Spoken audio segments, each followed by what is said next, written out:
Hello. I'm just testing my mic real quick first, and I'm gonna pull some people up on the stage. Let me know if you can hear me.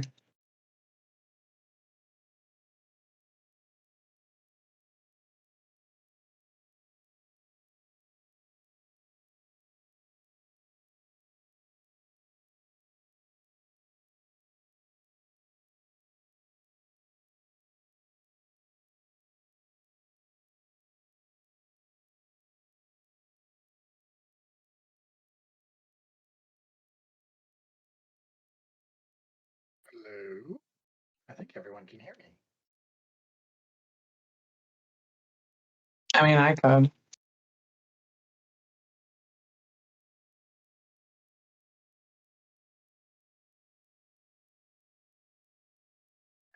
the dangerous step of turning on my camera. Hey.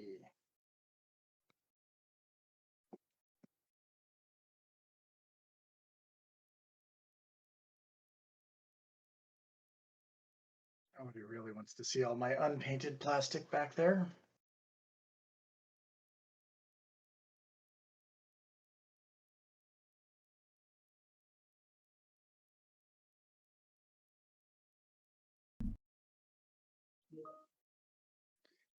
Yeah, there's a long discussion about how much 40K I play and how much I haven't really been able to play lately, but I do have quite a bit of Tyranids back there as well as some other armies. It's a longer story and probably not for this setting.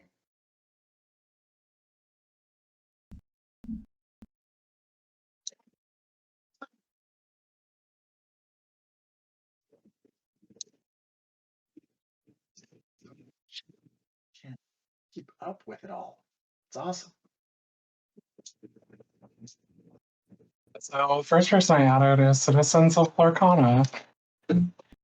Heyo. Hey, everyone. Hey, how are you doing? I'm good. Thank you so much for having me.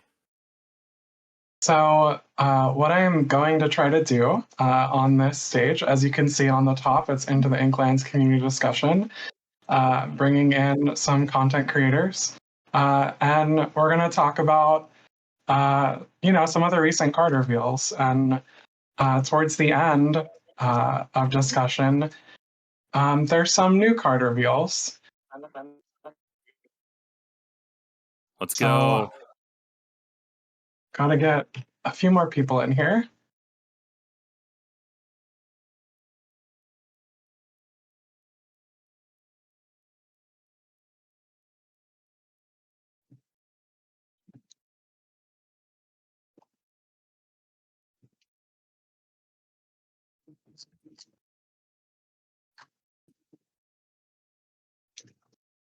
This does not confirm Flounder Enchanted, unfortunately. But it doesn't not confirm it as well, correct? It's true. It doesn't not confirm it, but So it you're doesn't telling me confirm there's it. a chance.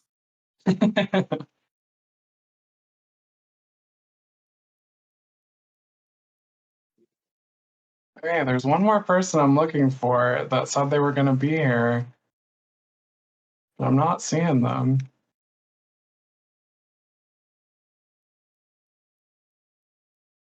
It's a big guest list you've got here. Has anyone seen B Squared? There's two other people that I hit invite and they're not in here either. B squared's in here. I see him.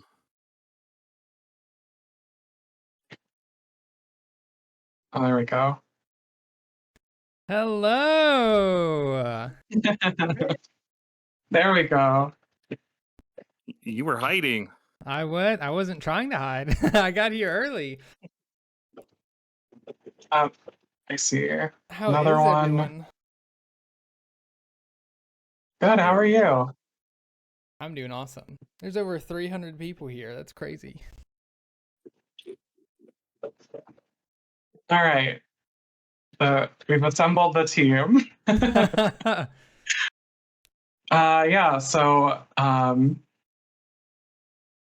I think most people in here have heard of the 4 people that are in here, so I don't think it's too much of a surprise. But yeah, I just thought it would be great to get you all in here uh, when we talk about recent card reveals, and I would love to hear your reactions to some of the new ones that we're going to share.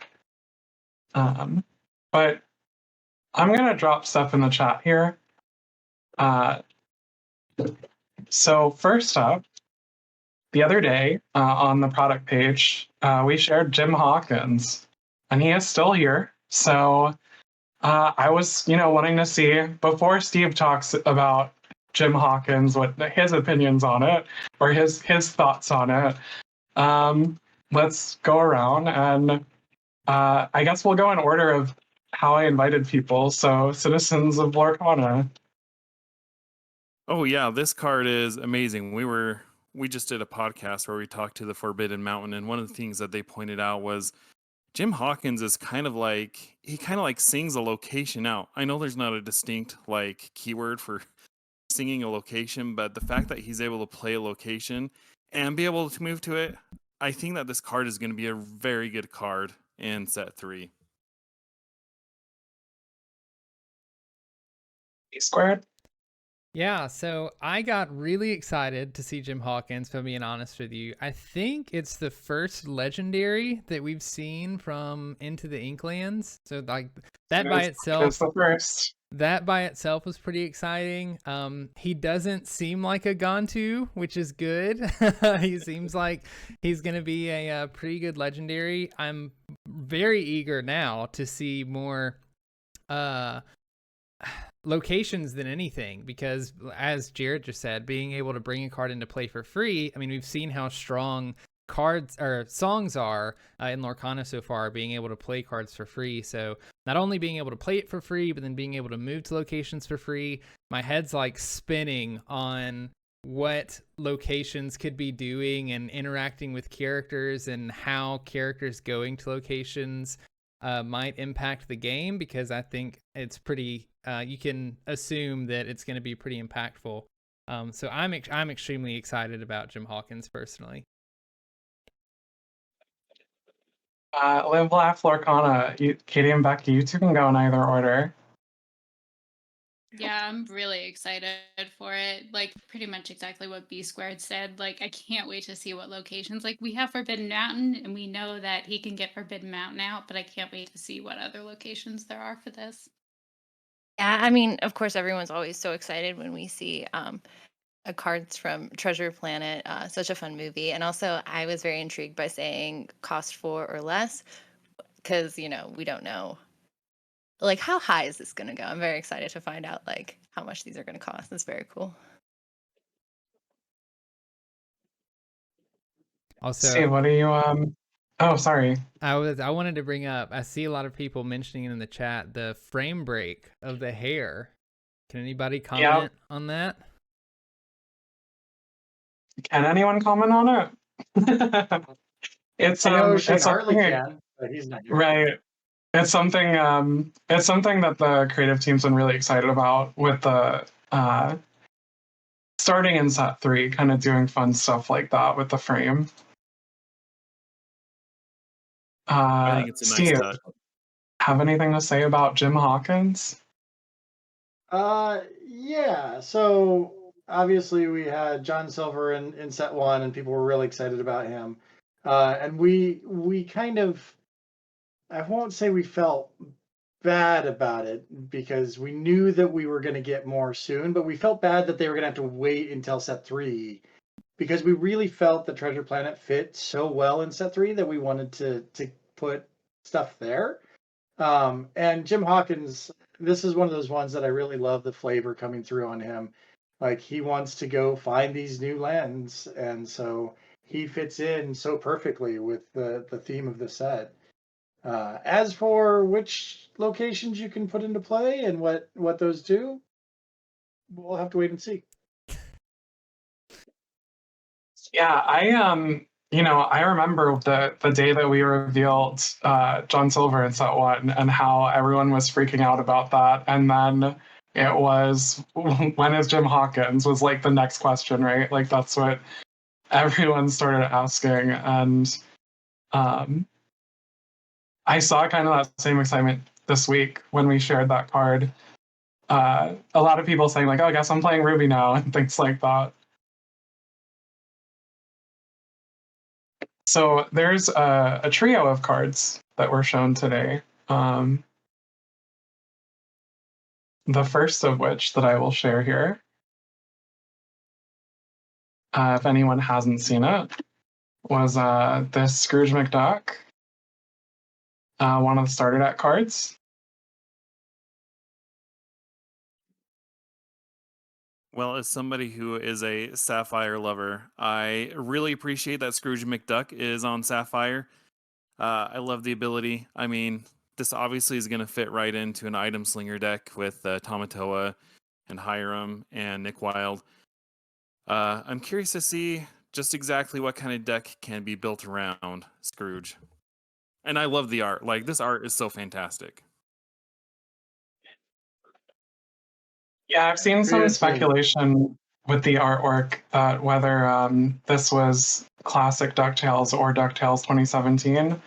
And we're kind of hitting both, right? Like, it's not one over the other with Lorcana. I don't know why, but Scrooge McDuck has always been one of my favorite characters out of DuckTales. So yeah, I was excited when we saw him on the starter decks, just knowing that he was finally coming to Lorcana. And I think the item package in Sapphire is super fun, especially with the cards that we got in Rise of the Floodborn. So being able to find a place to slot this in, and you know, one of the things that Sapphire struggles with a little bit in the items thing is like Hiram has really low strength. Some of the characters have really low strength, and Scrooge McDuck's whole thing is challenging and banishing other players. Like, and he's still pretty beefy with his 5 willpower and 3 strength. So I'm excited to get even more to slot into the item decks for sure. You're definitely going to have to include a Scepter of Arendelle. I could see that being really powerful in that deck. Yeah, I love DuckTales. I'm just so excited to have Scrooge McDuck here. I think about that theme song and him diving into the pile of money all the time. So I'm really excited. And to maybe, you know, build a Sapphire deck around him sounds really fun.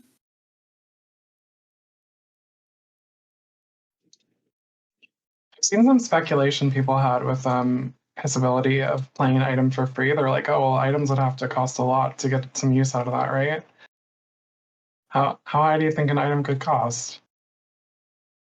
Oh man, now you're making me want to Google it. I have a feeling that 59, King Triton's dude. Trident is going to be pretty costly. I feel like it's been hinted at as being a very powerful item. So I feel like the Trident's going to be pretty costly, but it's also going to have a high power. I think it's going to have a good ability. Yeah, so the most expensive items we've seen so far are 4-cost items, which I would argue is pretty expensive. They have to do some good work or like gain a lot of value. Like recently I've seen Dinner Bell paired with Mother Gothel and actually in the Sapphire Ruby items deck to, you know, draw a bunch of cards. So I don't know, I could see it breaking 4 to start playing it for free, but it definitely would have to be really powerful, and of course it being inkable or uninkable would play a big factor as well, and how playable the card would be or how many copies you might run of it. So who knows? I think the highest cost can be 59. Sorry. I'm not saying we'd ever do that. I'm just saying that you would be able to play it still in a normal deck. Now I kind of want a 59 cost item just to see what that looks like. Ramp. I mean, I feel like it almost has to happen now, right? Like, yeah. Maybe we'll figure that out at someday. 59 cost item. You guys heard it here first. I would love to see like a giant item that's kind of functions as like an auto win as a component. Or 59 cost. Yes. I'm imagining now like a almost so we have like Mecha Donald, right? I don't remember the name of him, but imagine if we had like 4 mech items that you could like get them all out on the field, but they were all really expensive or something. That sounds really fun. I mean, Yes, like what? You said like something. oh, I was gonna say like Exodia. Everyone in the chat is there for it. Exodia from Yu-Gi-Oh. We love it. Totally. So another card from the starter decks was Moana, Born Leader. Wait. Did you say these are from the starter decks?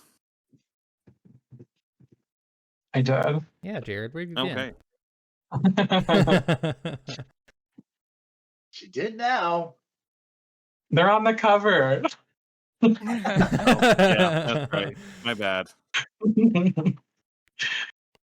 So this is a Floodborn Moana. I guess, Steve, correct me if I'm wrong. There's no Floodborn Moana before this, right? This is the first time? Yes, this is the first one. I'm really What do excited y'all think about a Floodborn? I'm really It's a dangerous Oh. thing to ask me if this is the first one to anything. Because Oh, I'm so sorry. Yeah, Steve, how many Floodborn Moanas are there again? How many Floodborn Moanas can we... I mean, currently there's Are one. we... Just one. Well, I mean, I think the ability to ready up your characters anytime is a very powerful ability. I mean, that's Moana's thing. The 6-cost Moana and Amber, readying up the princesses, being able to protect your characters is a good ability. So I can see this being useful, and being able to shift for 3 is I don't know. I think that's going to be good.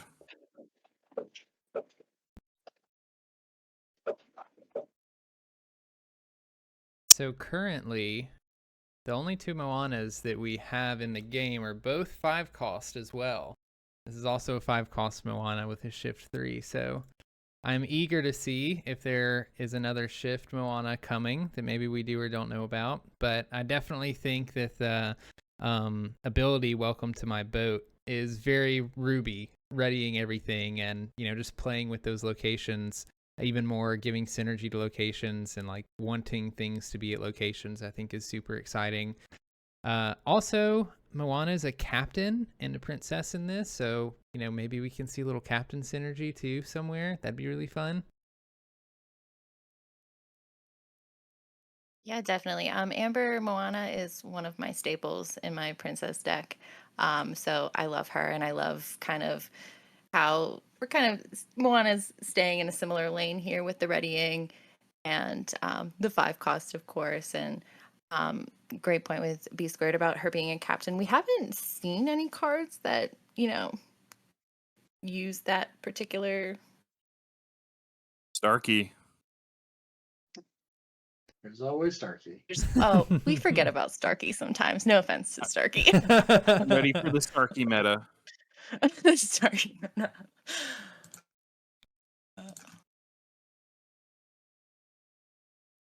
So the last one from the starter decks was Pongo.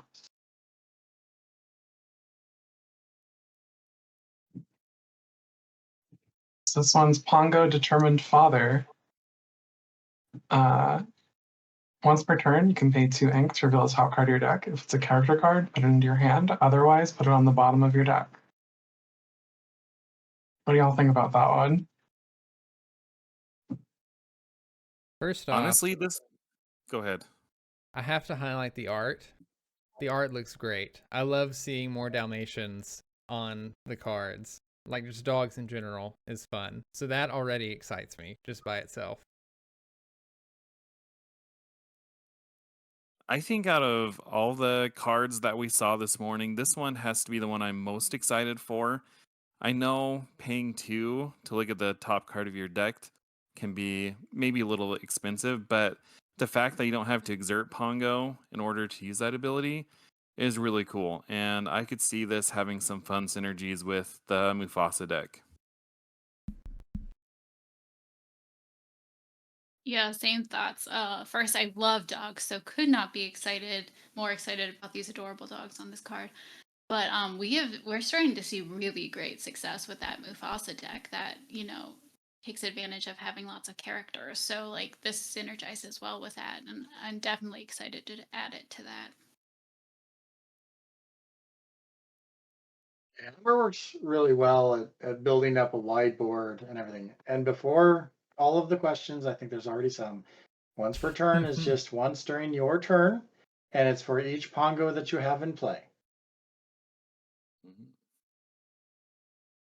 I feel like this definitely fits Amber's theme, and like just immediately I'm thinking of a deck that wants to go really wide and draw a bunch of cards, similar to Stitch Rockstar, where you're fine with playing the extra 2 because you're gonna draw cheap cards to play on board and maybe keep drawing more cards. Really exciting possibilities. Well, I I knew just you were wanna going to see bring up Stitch Rockstar. I had to. I want to see more puppies. That's what I'm excited for. Do you want it? Yes, Do you want to see a puppy? 1000% yes. Peace. Peace. The answer is always yes to that question. I don't want to see one puppy. What? Oh, So I want Dalmatian puppy tail wagger. It's a 2 cost. Oh my 2 gosh. strength, 3 willpower, 1 lore. And it has the ability, where did they all come from? You may have up to 99 copies of Dalmatian puppy tail wagger in your deck. Oh love that. my goodness. that's pretty crazy. Okay, well, I'm officially making a 101 Dalmatians deck out of these 2 cards alone. Now I see how we can use a sorcerer's hat. Yeah, exactly. That was a very fun deck during playtests. A lot of people enjoyed like putting those together, and it's just like I know exactly what I'm gonna name because the other 56 cards are all Dalmatian puppies. Oh yeah, Are you- and use this with Stitch Rockstar. Now we're cooking. Okay. So I noticed people in the chat see that the card number is 4A. That's because there is another version.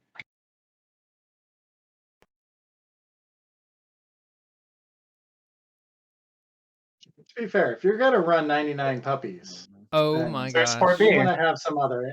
You need to have some other Yeah. images of them, right? Like they can't all be the same. Yeah. It's going to be boring if it's just one image over and over. So Hold on. Oh, I love that because my first thought, seeing they didn't have like their actual names, was like, they do have names. Like, where's Lucky? Where's Patch? But yes, so it all has the same title. That makes much more sense. I love it. So cute. Are we going to have 99 different designs? no. Maybe I in think the Shane future, a we'll little have more. variation. I mean, there's like you saw Pongo before, so there's like the named ones that like Pongo, where Pongo gets to be his own person. But the others are Dalmatian puppy, like Bot. I love them.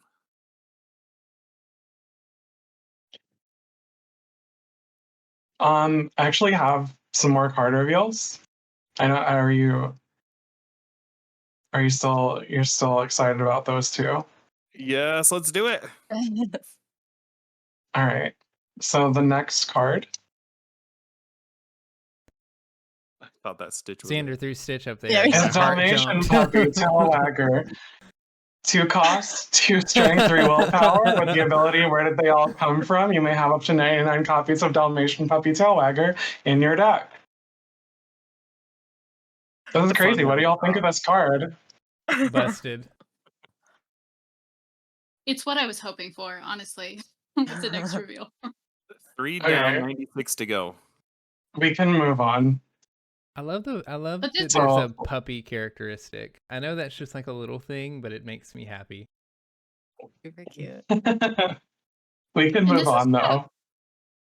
will say Oh, this what is were we the gonna first say? time we've this is like the first time we've seen like a roles exception like for deck building on a card, and that's really exciting. Oh yeah. Especially like was said, the sorcerer's hat, you can just keep saying Dalmatian puppy, and you'll just keep getting puppies. Wasn't there So, a...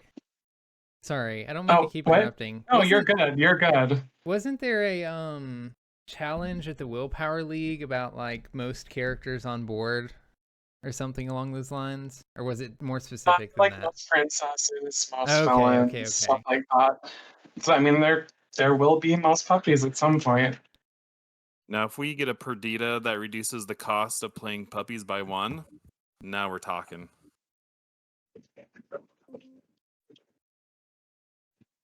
So I'm gonna move on to the next part. This Dalmatian puppy, tail wagger.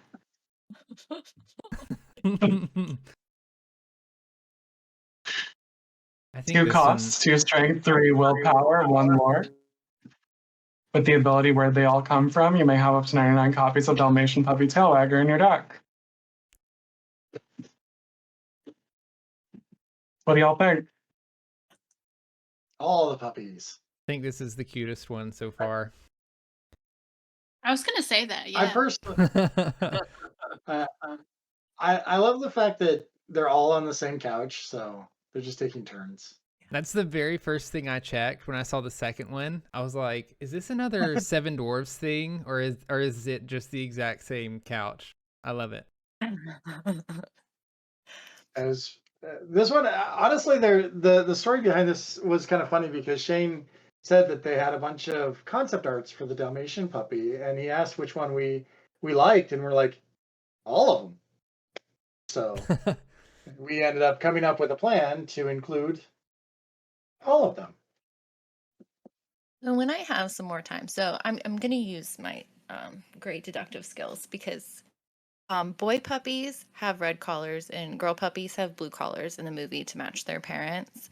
And going to spend some time like comparing these photos of the puppies to the movie puppies to find out which puppies these are puppying.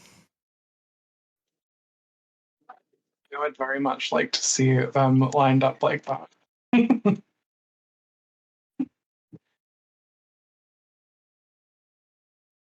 So are we ready for another card reveal? I don't know. I don't think that's you- enough puppies. Are I'm you, being honest with are you teasing us? I don't know. Into the trap. Still good with more puppies, but So you're right. tempering Dalmatian expectations. Puppy Tail Wagger. Oh, It's a 2 cost. Oh, oh, that one's sassy. I won't do the whole thing again.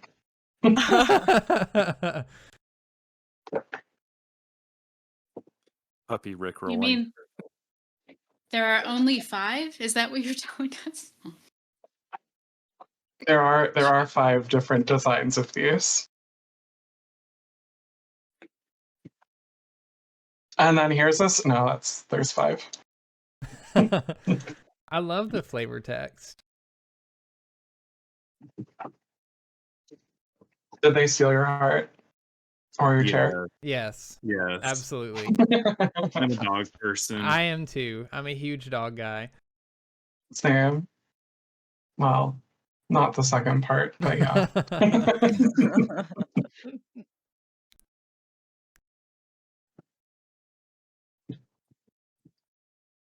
Okay, so now on to the actual card reveal. It's not a puppy. I swear it's not a puppy. I don't know. I don't know what She- to believe anymore. Yeah, I know. Now I'm starting to lose faith. So everyone wants to see a location with an ability, right? Yes. All right, here we go. Chat's going too fast. Did you miss it? Ooh, I caught it. Yes. This is a spicy it. one.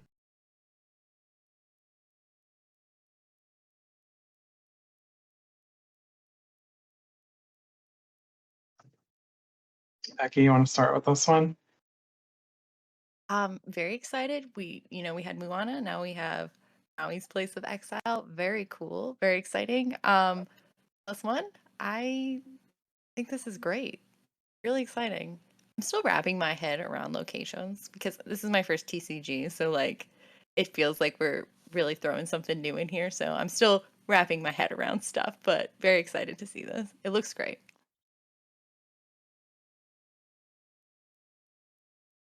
I'm a big Locations fan are of. the Go ahead, Steve. locations are the most new thing that with all new rules and everything. So they do take a little bit to wrap your head around, and this one's been a lot of fun because you can use it pretty aggressively, and then the opponent has a choice. I mean, they can go after your character that's there, but they have resist, so it makes it so much harder. Or they can go after the location, but that keeps your character safe regardless. So it's kind of a win-win in a lot of cases. That's one of the things I think I'm most excited to play around with locations coming in, is that like it's just one more decision tree that has to be made in the game that I feel like is already full of decision trees. And like in Rise of the Floodborn, we got Cogsworth that has seen lots of play and is really good for giving all your characters resist. This is a very similar ability, and just that characters have to move there. And so, yeah, I mean, not to repeat what Steve said, but I think being able to have your characters protected with resist, or just the value of forcing your opponent to exert all their characters trying to challenge the location and banish it, is a lot of value, especially for an inkable 2-cost card. I think this will definitely see some play. I'm a huge fan of the resist keyword. Somebody put in the chat that this seems like it's a better version of mouse armor, which I can totally understand that. The thing that I'm looking forward to learning about locations is just, there's a cost to moving to locations. So how much is the benefit gonna outweigh the cost of moving the character there? But once they're here in that location, I can see this being super strong. I also love Yeah, that you. someone in the Sorry, go ahead, Katie. no, someone in the chat just said this plus Cogsworth, and I'm just imagining that ruining my day, as Cogsworth already does.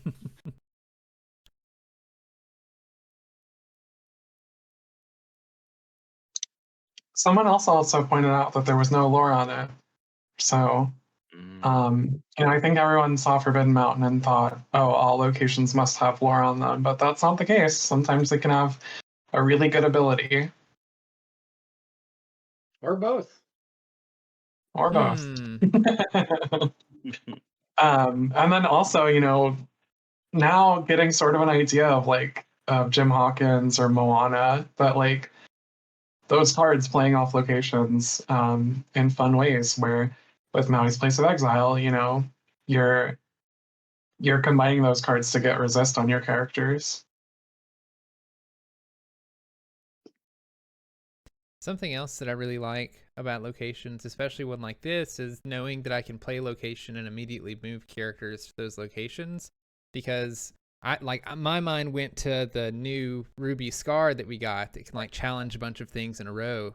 Or even if you just have a board that you want to challenge your opponent with, this is only a 2-cost card that you can play down, and you're only paying 1 ink to move characters there. So before you challenge a bunch of your opponent's characters, you can surprise them with favorable trades that maybe they didn't realize you had. I think there's a lot of creativity with this card.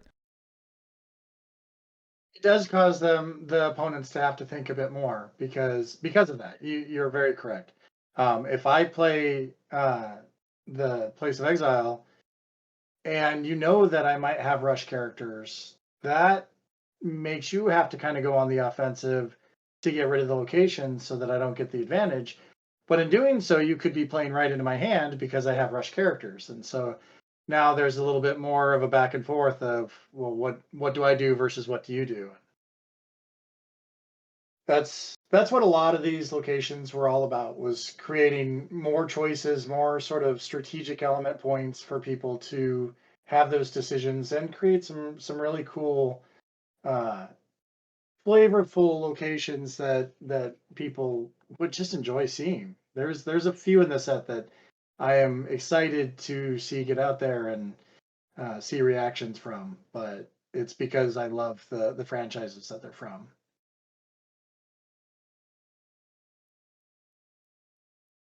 Do you want to give us any hint on what franchise that might be? No, that's all Rochelle. No. You can try, but I will boot him. We don't want that. Yeah, so let's. Oh, sorry. So, like, when a character's at a location, they can challenge a character at any other location, correct? Being if I at a have location doesn't change the rules that the game has. So if you're at a location, you can challenge another character at a location as long as they're exerted, or you're able to challenge ready characters. Banishing the location that character is at doesn't have any ill effect on the characters; they just fall off. You're allowed to have any number of characters on a location, so all of your characters can go to the Island of Exile. So yeah, the base rules don't change, but the effects that happen and the rules around locations themselves exist. Gotcha.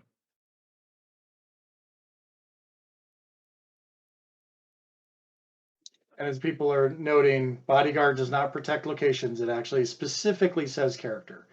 One of those cases where we knew we were going to be doing locations from set one. We planned on them early on, but we felt that they were a little bit more complicated than we wanted to hand out initially. So we waited, and that's why they're in set 3.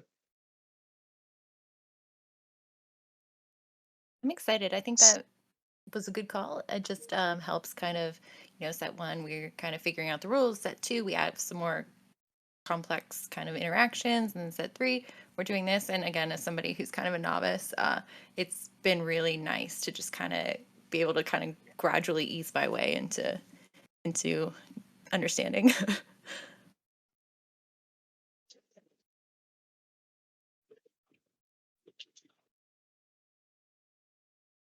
So that is the last reveal for today. But does anyone, or I guess going around the group, what was your favorite? What was your favorite card out of these? And you can say Dalmatian D.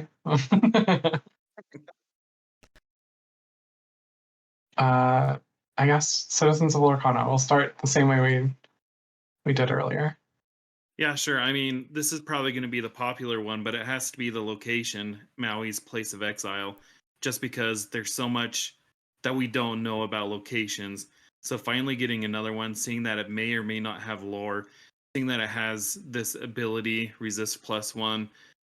Just thinking about, like Brandon said, all the different decision trees that this introduces to the game and how that's going to kind of reshape how the game is played. For me, just by virtue of being a location, Maui's Place of Exile is the one that I'm most excited for. It's beautiful art too, and I can't wait to get my hands on it. B-Squared? I had to do a lot of scrolling to find the card again because chat's going so fast. But I think it has to be Dalmatian Puppy Tail Wagger. It's specifically 4D out of 204. Just in general, I love that we now have a card that just breaks the whole deck building rules in the game, and I can legally show up to my LGS with a stack of 100 cards and 99 of them be Dalmatian puppies and just have fun playing puppies all over the board. I'm already trying to think of different decks and cards that I can put into a deck like that to make it a little bit fun and have a possibility of success. Becky? Yeah, I mean, just building off what B Squared says, I love silly stuff. Like, I love running a silly deck, and I just feel like this opened just like a great window for me, and I'm very excited about the Dalmatian puppies. but also huge fan of the Moana that was shared. Huge fan of the movie, the character, all of it. And so I'm feeling like I need to do like an Amber Ruby Moana deck now. Nice. Katie? I'm gonna go with Dalmatian puppy for B. That puppy has like some sass to it. I really like it. And like B Squared was saying, I'm excited about having, something that changes deck building restrictions. And now I'm like, can I do 99 Dalmatian puppies? We have Pongo. Will we get Perdita? Can I like really replicate that movie? That's the dream. So I'm excited for that. I mean, Sergeant Tibbs is around too, so don't forget about him. Or Cruella, obviously. Keep Cruella away from them. I was about to say, I don't want your Cruella anywhere near those dogs.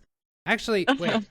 So I think the Sapphire Cruella's stats directly trade with the puppies too, doesn't she?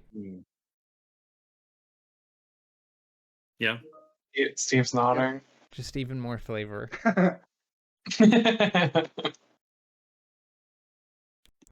I'm glad that you all were good sports also about, just the fact that you like the Dalmatian puppy, but also good sports sitting through my silly joke of revealing them one at a time.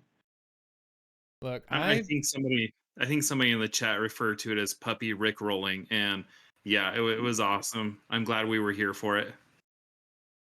I mean, Someone asked about other languages of cards. They'll be updated in other languages later. I just had the English right now. I watch videos of puppies in my free time, so this, didn't really change anything out of the normal for me. It was awesome.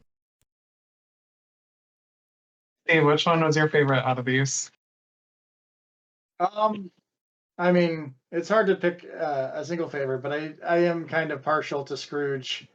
I know he wasn't a brand new reveal, but I grew up on DuckTales, so I'm very excited to get to bring them in into this set.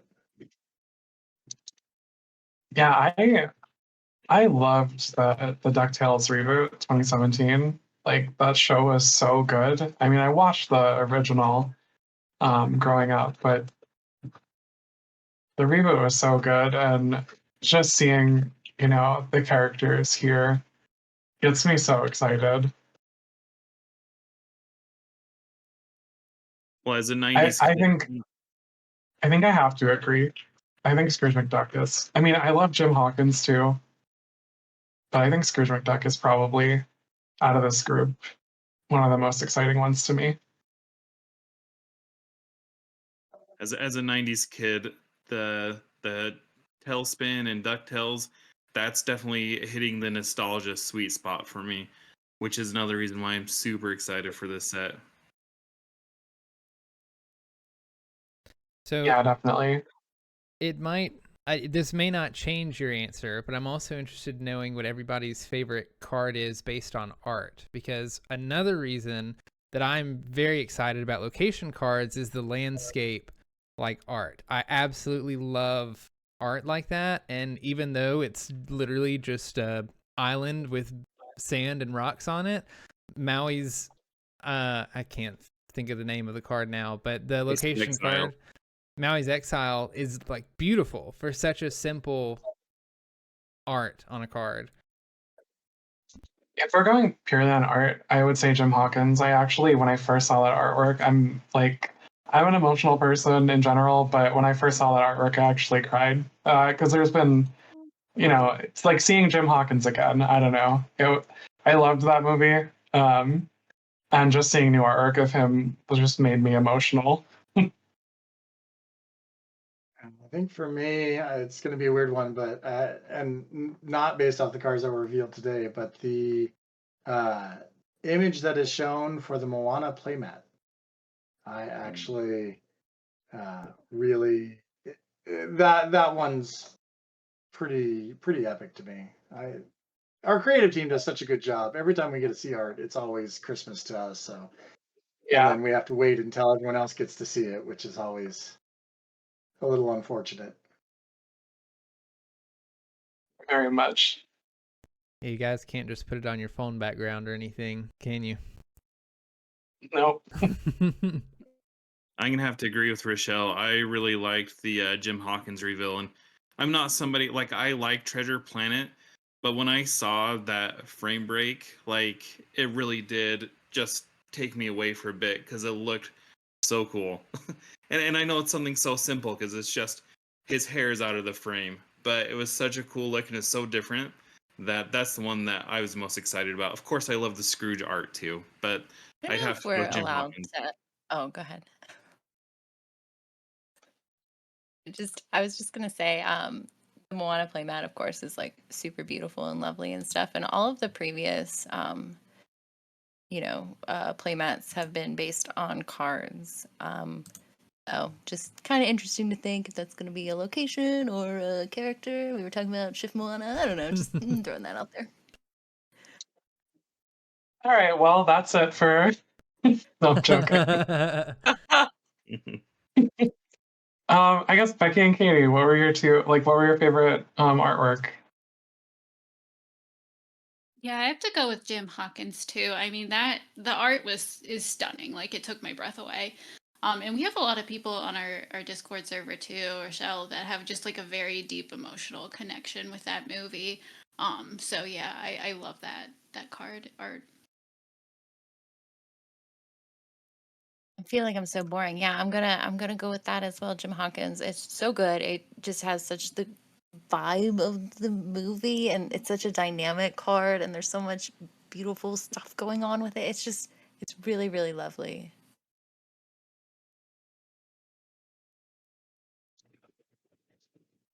So what I'm getting from this is that on the next main stage event, I get Shane Hartley on here to talk about artwork with some people. That sounds fun. He would. That would be amazing. He is very busy though. On top of I everything know. else, so It won't be immediately.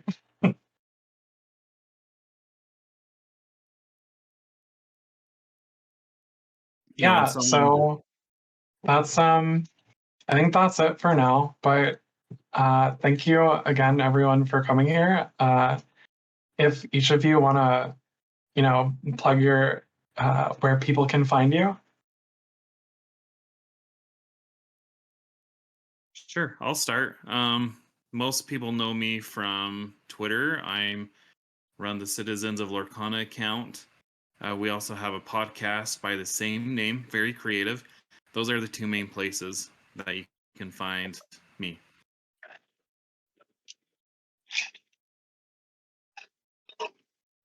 I'll jump in next. You guys can find me on YouTube at B224. I also have a Twitter and an Instagram at B224, capital Y, capital T. And of course, covering all things Lorcana. Super excited and happy and honored to have been invited on to this.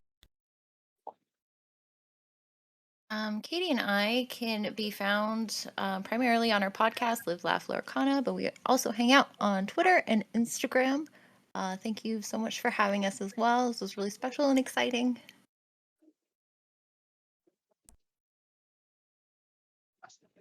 Thank all. I'm really happy all of you could come do this, and we're definitely going to want to do more of this over time.